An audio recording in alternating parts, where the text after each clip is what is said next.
Hi friends, welcome back to my channel. இன்றைக்கி நம்ம சேனலில் பார்க்க போகிறது வீட்டு குறிப்புகள். ஆமாங்க, இந்த குறிப்புகள் எல்லாம் உங்களுக்கு கிச்சனில் ரொம்பவே யூஸ்ஃபுல்லாக இருக்கும். வீடியோவை ஸ்கிப் பண்ணாமல் பாருங்கள். இப்போ தான் என்னோடய சேனல் முதல் முறையாக பார்க்குறீங்கன்னா சப்ஸ்கிரைப் பண்ண மறந்துடாதீங்க. கூடவே பெல் சிம்பிளையும் ப்ரெஸ் பண்ணிக்கோங்க. அப்போ தான் என்னோடய அடுத்தடுத்த வீடியோ உங்களுக்கு நோட்டிஃபிகேஷனில் கிடைக்கும். இப்போ வாங்க வீடியோக்குள்ளே போயிடலாம்.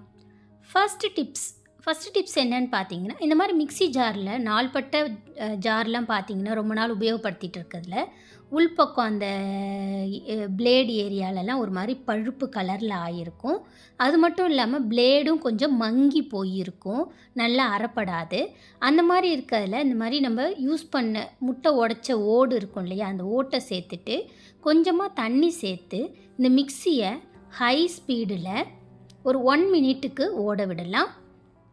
இந்த மாதிரி ஓட்டி எடுக்கும்போது மிக்ஸி ஜாரோடைய அந்த பிளேடும் ஷார்ப்பன் ஆகும்.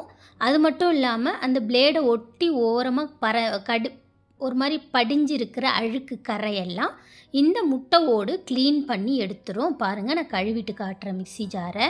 முன்னாடி லைட்டாக பழுப்பாக இருந்தது என்னோடய பிளேடு. இப்போ நான் இந்த மாதிரி போட்டு அரைச்சதுக்கப்புறம் கொஞ்சம் நல்லா பளிச்சு நீட்னஸாக க்ளீன் ஆகிடுச்சு. இப்போ இதே மாதிரி இன்னொரு டிப்ஸு சொல்ல போகிறேன். மிக்ஸி ஜாரில் பார்த்தீங்கன்னா ஒரு விதமான ஸ்மெல்லு வரும். நாள்பட்ட உபயோகப்படுத்திகிட்டே இருக்கும்போது ஒரு விதமான ஸ்மெல்லு வரும். அந்த ஸ்மெல்லை போக்குறதுக்கு நம்ம வீட்டில் உபயோகப்படுத்தின அந்த லெமன் இருக்குது இல்லையா, அந்த லெமனோட தோலை தூக்கி எறியாமல் அதை எடுத்து வச்சுக்கோங்க. இந்த மாதிரி 1 இல்லை 2 லெமனோட தோலை மிக்ஸி ஜாரில் கட் பண்ணிவிட்டு சின்ன சின்ன பீசஸாக கட் பண்ணி சேர்த்துக்கிறேன். பாருங்கள், இதை நான் தோலெல்லாம் கட் பண்ணிவிட்டு சேர்த்துட்டேன். இது கூட கொஞ்சமாக டிஷ்வாஷ் லிக்யூடு இல்லை டிஷ்வாஷ் பார் கொஞ்சம் பொடி இருந்தாலும் சரி, இல்லை துணி பவுடர் ஏதாவது கொஞ்சோண்டு இதில் சேர்த்துக்கோங்க. சேர்த்துட்டு மிக்ஸி ஜாரை மூடிட்டு இப்போ அதே மாதிரியே முன்னாடி அந்த இதில் ஓட்டின மாதிரியே இதையும் ஒரு 1 மினிட்டுக்கு ஹை ஸ்பீடில் ஓட விடலாம். இந்த மாதிரி அரைச்சி எடுக்கிறப்ப அந்த லெமனு ப்ளஸ் டிஷ்வாஷிங் லிக்யூட் ரெண்டும் சேர்ந்து மிக்ஸி ஜாருக்குள்ளே இருக்கிற அழுக்கை எல்லாத்தையும் பர்ஃபெக்டாக க்ளீன் ஆக்கி எடுக்கும். பிளேடு உள்பக்கம் அந்த ஒட்டிகிட்டு இருக்கிற சின்ன சின்ன டர்ட்டி பீசஸ் எல்லாத்தையும் இது நல்லா க்ளீன் பண்ணி எடுத்துரும். லெமன் ஒரு விதமான நல்ல வாசனையை மிக்ஸி ஜாருக்கு கொடுக்கும். இப்போ இந்த மாதிரி அரைச்சி எடுத்த லிக்யூடை நான் ஒரு பவுலுக்கு மாற்றி வச்சுக்கிறேன். இதை கூட நம்ம த்ரோ பண்ணாமல் அப்படியே வச்சுட்டு பாத்திரம் வளர்க்குறப்ப இதை தொட்டு உபயோகப்படுத்தலாம். இந்த டிப்ஸு உங்களுக்கு ரொம்பவே யூஸ்ஃபுல்லாக இருக்கும். கண்டிப்பாக ட்ரை பண்ணி பாருங்கள் ரெண்டுத்தையுமே. இப்போ அடுத்த டிப்ஸு, நம்மள நிறைய பேருக்கு முட்டை வேக வச்சு அதை உரிச்சு எடுக்கிறது ரொம்பவே டிஃபிகல்ட்டான டாஸ்க்குங்க. பார்த்திங்கன்னா முட்டை வேக வச்சுட்டு உரிக்கிறப்ப பார்த்திங்கன்னா அப்படியே ஓட்டோடைய பாதி இது ஒட்டிட்டு வந்துடும், சரியாக உறிஞ்சி வராது. அந்த மாதிரி ப்ராப்ளம் இருக்கிறவங்க முட்டை வேக வைக்கும்போது அது கூடவே கொஞ்சமாக உப்பு சேர்த்துருங்க. உப்பு சேர்த்துட்டு முட்டையை வேக விடுங்க. இந்த மாதிரி வேக வச்சுட்டு நல்லா வெந்ததுக்கப்புறம் முட்டை வேகிறதுக்கு ஒரு 10 to 15 நிமிஷம் போதும், அதுக்கு மேலே வேக வைக்க வேணாம். இதை எடுத்துடலாம். இப்போ சப்போஸ் நீங்கள் 5 நிமிஷத்துக்கு மேலே ஓவராக குக் பண்ணிட்டீங்க அப்படின்னு நினச்சிங்கன்னா இறக்கிட்டு அப்படியே வச்சிடாதீங்க. டக்குன்னு எடுத்து அது கூட பச்சை தண்ணியை சேர்த்துருங்க. ஏன்னா அது இப்போ ஓவர் குக் ஆகாமல் எக்கை அவாய்ட் பண்ணும். சப்போஸ் நீங்கள் அப்படியே குக் பண்ணதை அப்படியே வச்சிட்டிங்க, ரொம்ப நேரம் வெந்துடுச்சு அப்படியே வச்சிட்டிங்கன்னா அந்த சூட்டில் இன்னும் கொஞ்சம் ஒரு மாதிரி ரப்பரியாக ஆகிடும். ஸோ சாஃப்டாக இருக்காது எக்கு. இப்போ பாருங்கள், நான் இந்த மாதிரி உப்பு சேர்த்து வேக வச்சதை நான் இந்த மாதிரி உரிச்சிருக்கேன். முட்டையோட ஓடு நல்லா பர்ஃபெக்டாக உறிஞ்சி வருது பாருங்கள். கொஞ்சம் கூட அதில் சதை போர்ஷன் ஒட்டிகிட்டே வரல. அப்படி நீட்னஸாக அழகாக பர்ஃபெக்டாக முட்டை ஓடு ரிமூவ் ஆகிடுச்சு. இந்த டிப்ஸு உபயோகமாக இருக்கும், ட்ரை பண்ணி பாருங்கள். இப்போ உப்பு சேர்த்தும் நான் பார்த்துட்டேங்க, ஆனாலும் எனக்கு முட்டை சரியாக வெந்து வர மாட்டேங்குது, தோல்லாம் ஒட்டிக்கிட்டு தாங்க வருது அப்படின்னு நினைக்கிறவங்களுக்கான டிப்ஸு தான் இது. இன்னொரு டிப்ஸு, முட்டை வேக வைக்கிறதுக்கு இந்த மாதிரி முட்டையை நீங்கள் வேக வைக்கிறதுக்கு தண்ணியில் போடுறதுக்கு முன்னாடி முட்டையோட அடிப்பக்கம் இந்த பக்கம் இருக்குது இல்லைங்களா, அந்த விரிஞ்ச போர்ஷன், அதில் இந்த மாதிரி ஒரு குண்டூசியோ இல்லை பின்னோ வச்சு லைட்டாக ஒரு ப்ரிக் கொடுத்துட்டு அதுக்கப்புறம் தண்ணியில் போட்டு வேக வைங்க. இந்த மாதிரி போடுறப்ப முட்டை வேகிறதுலேருந்து உள்ள லிக்விட் வெடிச்சிட்டு வெளில வராதா அப்படின்னு கேட்டிங்கன்னா கண்டிப்பாக ஆகாதுங்க. ஏன்னா அடிப்பக்கத்தில் கொஞ்சம் ஏரேட்டட் ஏரியா, அந்த ஏரியாவில் காற்று மட்டும்தான் இருக்கும். இந்த மாதிரி ப்ரிக் பண்ணிவிட்டு நீங்கள் தண்ணியில் போட்டுட்டு இதுக்கப்புறம் இந்த முட்டையை அடுப்பில் வச்சு வேக விடுங்க. இந்த மாதிரி வேக வைக்கிறப்ப உங்களுக்கு முட்டை கரெக்டாக வெந்து வரும். தோல் உரிக்கவும் ரொம்ப ஈஸியாக இருக்கும். இந்த மெத்தடையும் நீங்கள் ட்ரை பண்ணி பாருங்கள். நான் 2யுமே ட்ரை பண்ணி பார்த்துருக்கேன். ரொம்ப நல்ல ரிசல்ட் கொடுத்தது எனக்கு. ஸோ எந்த மெத்தடு உங்களுக்கு ஈஸியாக இருந்தாலும் அந்த மெத்தடில் ட்ரை பண்ணி பார்த்துட்டு இதில் உங்களுக்கு எது ஈஸியாக அமைஞ்சுதுங்கிறத கமெண்ட்டில் சொல்லுங்கள். இப்போ பாருங்கள், இதே மாதிரி நான் வேக வச்சதை உரித்து எடுத்திருக்கேன். முட்டை வந்து ஓடு நல்லா பர்ஃபெக்டாக உறிஞ்சி வருது. அந்த சதை போர்ஷன் வந்து ஒட்டிக்கிட்டுலாம் வரல ஓட்டோட. ரொம்ப நீட்னஸாக பர்ஃபெக்டாக முட்டையை உரித்து எடுக்க முடியுது பாருங்கள். ரொம்பவே ஈஸியாக இருக்கும். அது ட்ரை பண்ணி பாருங்கள். அடுத்த டிப்ஸு, நம்மள உருளைக்கிழங்கை வந்து தோலோடு உபயோகப்படுத்தணும். அது வந்து உருளைக்கிழங்கோட தோல் வந்து நல்ல சத்து உள்ளது அப்படின்னு சொல்லி நிறைய இடத்துல கேள்விப்பட்டிருப்பீங்க.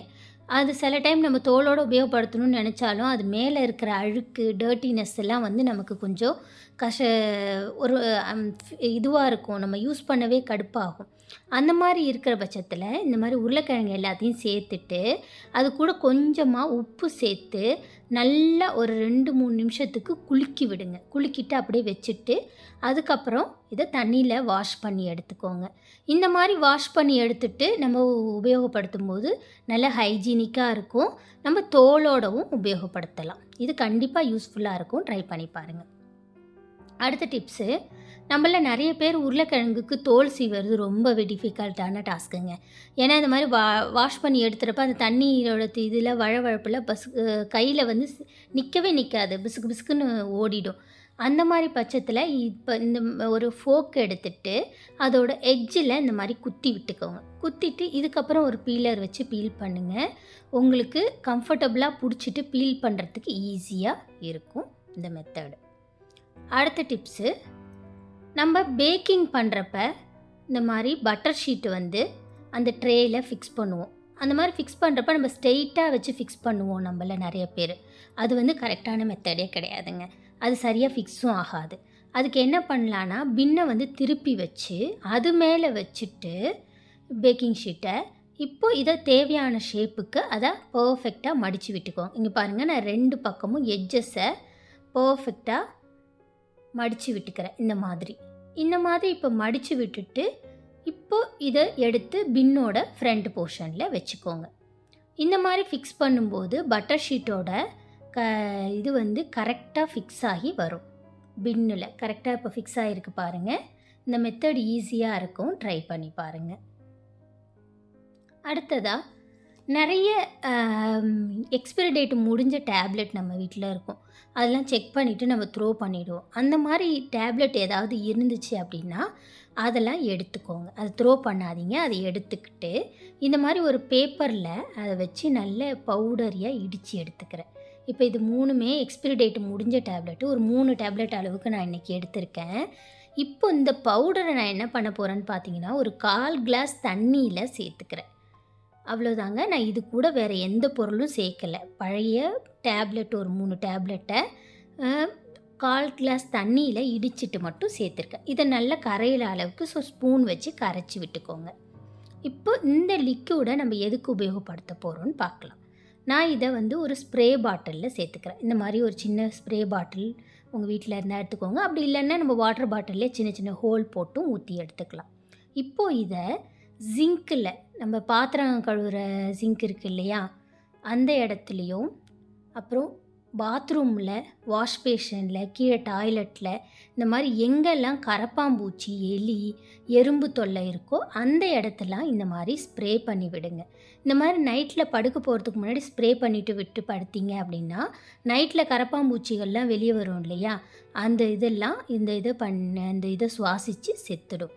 உங்களுக்கு கரப்பாம்பூச்சி தொல்லையை ஈஸியாக ரெக்கவர் பண்ணுறதுக்கு ஒரு நல்ல டிப்ஸ் இது. இந்த டிப்ஸ் உங்களுக்கு ரொம்பவே யூஸ்ஃபுல்லாக இருக்கும்னு நம்புகிறேன். வீடியோ பிடிச்சிருந்துச்சுன்னா மறக்காமல் கமெண்ட் பாக்ஸில் கமெண்ட் பண்ணுங்கள். கூடவே என்னோடய சேனலை லைக் பண்ணி, ஷேர் பண்ணி, சப்ஸ்கிரைப் பண்ணிக்கோங்க. தேங்க்ஸ் ஃபார் வாட்சிங்.